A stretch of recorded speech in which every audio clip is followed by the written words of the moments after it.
Hello दोस्तों, स्वागत है आपका सेल्फ स्टडी बीजोर ऑन बॉस में। अभी जो एलपी की वैकेंसी आई है 5600 के करीब, 5600 के करीब, इसके लिए मैं आपको थोड़ा सा अवेयर करना चाहता हूँ। मोस्टली स्टूडेंट्स यही सोच रहे हैं। वैसे बेरोज़गारी तो है बहुत दिनों से, काफ़ी लोग जॉब की तैयारी कर रहे हैं और हो नहीं पा रहे हैं। तो अभी क्या है ना, हड़बड़ में लोगों का थॉट प्रोसेस, सबका थॉट प्रोसेस जो सोच है एक ही तरीके से चलता है। और वो क्या चलता है कि जहाँ पर ज़्यादा वैकेंसी है उस वैकेंसी में, उस जोन में, वहाँ पर फॉर्म भरा जाए आपको। तो 99% स्टूडेंट यही सोच रहे हैं, आप भी यही सोच रहेंगे। और फाइनली होता ये है कि वैकेंसी जहाँ पर ज़्यादा है वहाँ पर बच्चे भी बहुत ज़्यादा फॉर्म भरते हैं और जाने अनजाने में टैलेंटेड लोग भी वहाँ जाते हैं, तो वो कट ऑफ को बहुत हाई लेके चले जाते हैं। और जिस कारण से एक मीडियम या एवरेज स्टूडेंट का वहाँ पर नहीं हो पाता है, क्योंकि वो भी भीड़ के चाल को चलने लगे थे। तो आपको भीड़ नहीं देखना है, आपका चॉइस आपका अपना होना चाहिए, ओपिनियन आपका खुद का होना चाहिए।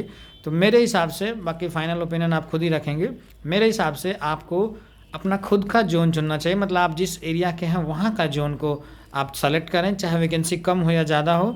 आप सही से पढ़ रहे हैं तो आपकी नौकरी लगेगी।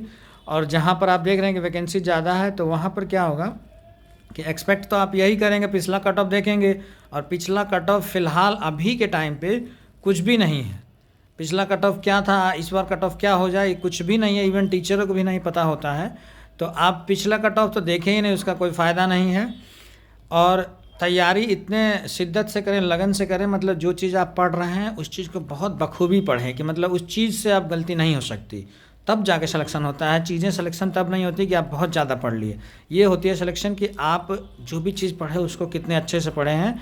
और जितने अच्छे से पढ़ेंगे उसमें आप गलत नहीं करेंगे। और अगर थोड़ा थोड़ा पढ़ेंगे, हल्का हल्का पढ़ेंगे, तो चीज़ें आपको उस टाइम पे याद रहेंगी, लेकिन थोड़ी याद रहेंगी, तो आप मिस्टेक कर देते हैं। या तो आप पूरा नहीं पढ़िए तो आप कहेंगे भाई ये क्वेश्चन मुझे नहीं आता, आप करेंगे नहीं।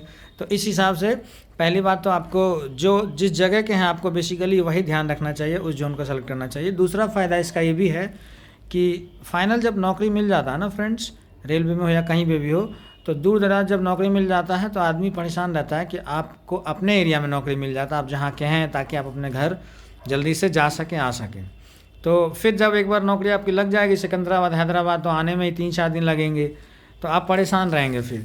अच्छा, अब कुछ लोग ये भी कह सकते हैं कि एलपी में तो इधर उधर जाना रहता है, लेकिन एक बेस डिपो तो होता है। बेस डिपो मतलब जहाँ से आपकी ट्रेनें खुलती हैं, तो फाइनल आपको वहीं पहुँचना रहेगा। तो आप जिस एरिया के वहाँ पहुँच जाएंगे तो अपने घर भी जा सकते हैं, ये भी फ़ायदा है। और दूसरा, कट ऑफ वगैरह भी जो मतलब बाकी लोग जो सोच रहे हैं, मोस्टली जो लोग सोच रहे हैं जिस तरीके से, उस तरीके से ना सोच के आप अपना जोन चुनें। एग्जाम्पल के लिए मैं बता दूं, जैसे बिहार में जो वैकेंसी आई थी, बिहार का मतलब कि पटना और मुजफ्फरपुर जोन में जो वैकेंसी आई थी 2018 एलपी में, तो वहाँ पर 99% लोगों ने नहीं भरा, क्योंकि यही सोच रहे थे, इवन बिहार के लोग भी यही सोच रहे थे कि यहाँ पर वैकेंसी तो है लेकिन यहाँ कट ऑफ ज़्यादा जाएगी, क्योंकि यहाँ के लोग पढ़ने वाले ज़्यादा हैं।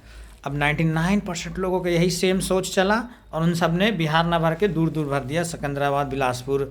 और कई जगह तो ऐसा हुआ जहाँ का कट ऑफ बिल्कुल कम था, वो बिल्कुल हाई चला गया 2018 में। मतलब प्रीवियस कट ऑफ कम था और 2018 में बहुत हाई चला गया। और बिहार में बहुत कम नंबर पे, मिनिमम नंबर पे हो गया। कुछ लोग तो ऐसा कहते हैं कि जो गंजेड़ी लोग थे, मतलब जो कुछ भी अच्छे से तैयारी नहीं करते, वो थोड़ा थोड़ा पढ़ते थे, उनकी भी नौकरी हो गई उस टाइम पे बिहार में। तो इसीलिए मैं कहता हूँ कि आप अपने जोन को हमेशा चुनें, तो आप फ़ायदे में रहेंगे। चलिए, बहुत बहुत धन्यवाद। थोड़ा अपना ओपिनियन और मेरा ओपिनियन लेके एक फ़ाइनल कंक्लूजन निकालें, और चैनल को सब्सक्राइब और लाइक ज़रूर कर दें।